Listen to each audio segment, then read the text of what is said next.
इतना तो करना स्वामी, जब प्राण तन से निकले गोविंद नाम लेकर, जब प्राण तन से निकले इतना तो करना स्वामी।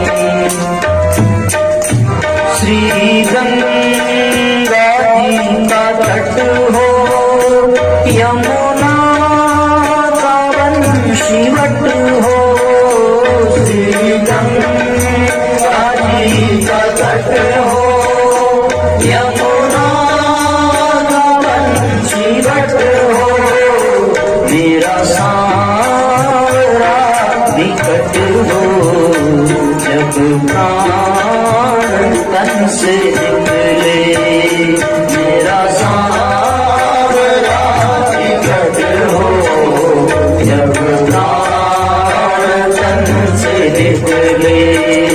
पीतांबरी कसी हो, छवि मन में ये कसी हो, पीतांबरी कसी हो, छवि मन में ये बसी हो, होठों पे कुछ हंसी हो, जब प्राण तन से निकले, होठों पे कुछ हंसी हो, जब प्राण तन से निकले। विचार करके देखिए, ये जो बातें बताई गई हैं, ये सारी चीजें कब संभव है? ये संभव तब है जब हमने जीवन में कभी न कभी ऐसा किया हो। कहते हैं साहब गंगा जी का तट हो, तो जीवन में कभी गए क्या गंगा जी पे? हम लोग तो छुट्टियां मनाने गंगा जी के तट पर नहीं जाते। छुट्टियां मनाने हम लोग कहाँ जाते हैं? समुद्र के किनारे। तो मरते समय गंगा जी याद नहीं आएंगी, मरते समय तो वो समुद्र ही याद आएंगे। जिस जीव ने कभी गंगा जी में स्नान न किया, स्नान किया और स्विमिंग पूल में, तो मरते समय स्विमिंग पूल ही याद आएगा, है ना? आगे कहते हैं यमुना का वन सिवट हो और मेरा सांवरा निकट हो। भगवान को कभी आपने अपने जीवन में अनुभव किया कि परमात्मा हमारे साथ है? कभी आपने ध्यान लगा करके उसे पीतांबरी में देखा? कभी ये कल्पना की कि उनके मस्तक पर मोर का मुकुट है? जब कभी ये किया ही न हो तो फिर कैसे संभव है कि अंत समय में ये बातें ध्यान में, अंत समय में ये बातें मन में आई? श्री वृंदावन का फल हो, मेरे मुख में तुलसी दल हो, श्री वृंदावन का फल हो, मेरे मुख में तुलसी दल हो, विष्णु चरण का जल हो, जब प्राण तन से निकले, विष्णु चरण का जल हो, जब प्राण तन से निकले, मेरा सांवरा निकट हो, जब प्राण तन से निकले, मेरा सांवरा निकट हो, जब प्राण तन से निकले।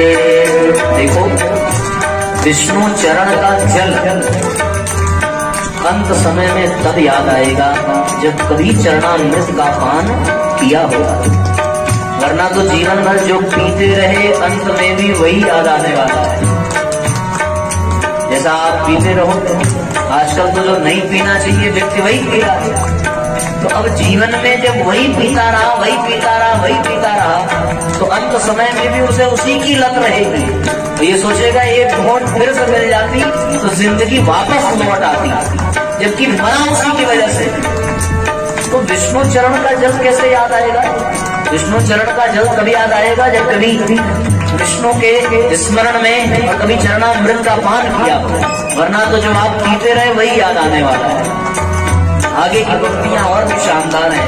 कहते हैं ओ जब कंठ प्राण आवे कोई रोग ना सतावे, जब कंठ प्राण आवे कोई रोग ना सतावे। आजकल तो रोग के ही कारण कंठ में प्राण आता है। रोग के कारण तब नहीं आएगा जब जीवन में योग होगा, और हमने योग किया नहीं तो रोग तो आना ही आना। जीवन में यदि योग की जगह भोग है तो जीवन में जरूर रोग रहेगा, और जीवन में यदि भोग की जगह योग है तो जीवन निरोग रहेगा। तो फिर अंत समय में रोग न सतावे, इसके लिए भोगवादी जीवन नहीं, योगवादी जीवन जीना पड़ेगा। तब जाकर के अंत में मरणासन्न व्यक्ति के जीवन में रोग नहीं सताएगा। जब अंत प्राण आवे कोई रोग न सतावे, जब अंत प्राण आवे कोई रोग न सतावे, यम दर्शना दिखावे, जब प्राण तन से निकले, यम दर्शना दिखावे, जब प्राण तन से निकले। उस वक्त जल्दी आना नहीं श्याम भूल जाना, उस वक्त जल्दी आना नहीं श्याम भूल जाना, राधा को साथ लाना, जब प्राण तन से निकले, राधा को साथ लाना, जब प्राण तन से निकले। सुधी हो वे नाही तन की तैयारी हो गमन की, सुधी हो वे नाही तन की तैयारी हो गमन की। इस एक लाइन में थोड़ा गीता का ज्ञान भरा पड़ा है। सुधी होवे ना तन की और तैयारी हो गमन की। तैयारी तो होती नहीं है, पूरा जीवन इस तन में ही चला जाता है। नहाया भी तो इस तन के लिए, खाया तो तन के लिए, ब्रश किया तो तन के लिए, रिश्तेदार बनाए तो तन के लिए, विवाह किया तो तन के लिए, परिवार बनाया तो तन के लिए। अरे ये तन जिसके लिए मिला है उसके लिए क्या किया? उस आत्मा के लिए कुछ किया क्या? ये तो तन आपको मिला था यात्रा करने के लिए, ये तन केवल रथ है, इस रथ पर वो आत्मा विराजमान है, और हमने आत्मा को यानी रथ के मालिक को छोड़ करके केवल रथ पर ही ध्यान दिया। अब बताओ, रथ को केवल रगड़ रगड़ करके चमकाते रहो और रथ का जो मालिक है वो बीमार पड़ा रहे, तो फिर इस रथ की कोई कीमत है क्या? फिर तो उसके स्वास्थ्य को ठीक करने के लिए उसके रथ को भी बेचना पड़ेगा। इसलिए आपको रथ पर नहीं रथी पर ध्यान देना था। तो तैयारी आप गमन की तब करेंगे जब आप ये भाव करेंगे कि वासान से जरणानी यथा विहाय, ये तो वस्त्र है और ये शरीर का वस्त्र एक न एक दिन उतारना पड़ेगा और दूसरा वस्त्र धारण करना पड़ेगा। इसलिए यात्रा तैयारी ही तब हो जब ये वस्त्र छोड़ना पड़े और इस तन के मोह से ऊपर आप पहुंच सके। सुधी हो वे नाही तन की तैयारी हो गमन की, सुधी हो वे नाही तन की तैयारी हो गमन की, लकड़ी हो ब्रज के बन की, लकड़ी हो ब्रज के बन की, जब प्राण तन से निकले, लकड़ी हो ब्रज के बन की, जब प्राण तन से निकले। आने लकड़ी भी नसीब होने वाली नहीं है। पूछो क्यों? जीवन में कभी पेड़ लगाया क्या? कौन कौन ऐसे जरा हाथ उठाओ जिन्होंने कभी पेड़ लगाया हो? 1 2 3 4। झूठ मत बोलना, भगवान के आगे बैठे हुए है ना। तो जिन्होंने पेड़ लगाया है जीवन में कभी, उनको ही अंत में लकड़ी मिलने वाली है। एक आदमी को अपने जीवन में कम से कम 5 पेड़ लगाने चाहिए, तब जाकर के वो अंत में अपनी लकड़ी की व्यवस्था कर पाएगा।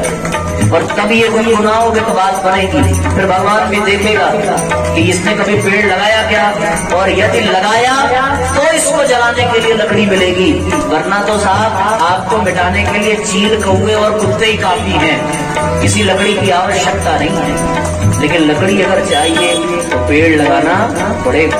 ये भाव है। देखो, मरने की तैयारी ऐसे की जाती है कि हम मरेंगे तो लकड़ी कहां से आएगी? पेड़ लगाओ। ये गीत ये प्रेरणा देता है। लकड़ी हो ब्रज के वन की, जब प्राण तन से निकले। लकड़ी हो ब्रज के वन की, जब प्राण तन से निकले। ये नेक सी अरज है, मानो तो क्या हरज है। ये नेक सी अरज है, मानो क्या हरज है। कुछ आपका फर्ज है, जब प्राण तन से निकले। कुछ आपका फर्ज है, जब प्राण तन से निकले। इतना तो करना स्वामी, इतना तो करना स्वामी। अब वो फर्ज अपना कब निभाएगा? जब आपने अपने जीवन में कोई फर्ज निभाया। आपने कोई फर्ज नहीं निभाया और फिर उससे फर्ज निभाने की कामना करो, वो तो यही कहता है साहब, यदि तुमने फर्ज निभाया। अरे द्रौपदी ने निभाया था तब चीर दिया है भगवान ने, तब साड़ी दी है। उंगली में बांधा था ना, फर्ज निभाया तब भगवान ने साड़ी दी। सुदामा ने 3 मुट्ठी अनाज देकर के फर्ज निभाया, तब जाकर के साड़ी, तब जाकर के सुदामा को 3 लोगों का स्वामी बनाया। शिवरी ने झूठे पैर खिला करके फर्ज बनाया। अरे विदुर की रानी ने, विदुर की महारानी ने छिनका ही देकर के फर्ज निभाया। भैया निभाया है, और जिसने निभाया है वो कभी भगवान से निराश नहीं हुआ है। और जिसने नहीं निभाया वो तो फिर कितना भी कहे, इतना तो करना स्वामी और कितना तो करना स्वामी, पर भगवान कहता है हाँ भैया, तुझे अवसर दिया था, यदि तूने निभाया होता मिलता। तुमने कभी कोई कथा नहीं सुनी, तुमने कभी कोई कथा करी नहीं, तुमने कभी गरीबों को दान दिया नहीं, तुमने कभी गंगा स्नान किया नहीं, तुमने किसी का सहयोग किया नहीं, किसी की गरीबी में खड़े हुए नहीं, किसी की आंखों के आंसू पोंछे नहीं, तो तुम्हारे आंखों के आंसू कौन पोंछेगा? तुमने कभी पेड़ लगाए नहीं तो फिर कहां से मिलेगा? तुमने कभी योग किया नहीं तो फिर रोग से कैसे बचोगे? सब भगवान ने व्यवस्था कर दी। गलती इंसान करता है और फिर अंत समय में सोचता है कि सब मिल जाए, सब मिल जाए। मिल पाएगा क्या? नहीं मिल पाएगा। तो भगवान से मत कहो कि इतना तो करना स्वामी, अपने आप से कहो। क्या कहो? इतना ही कह दो, ओ इतना तो करना भैया, निकले। इतना तो करना भैया, जब प्राण तन से निकले। गोविंद नाम लेकर तब प्राण तन से निकले। गोविंद नाम लेकर तब प्राण तन से निकले। तब प्राण से निकले।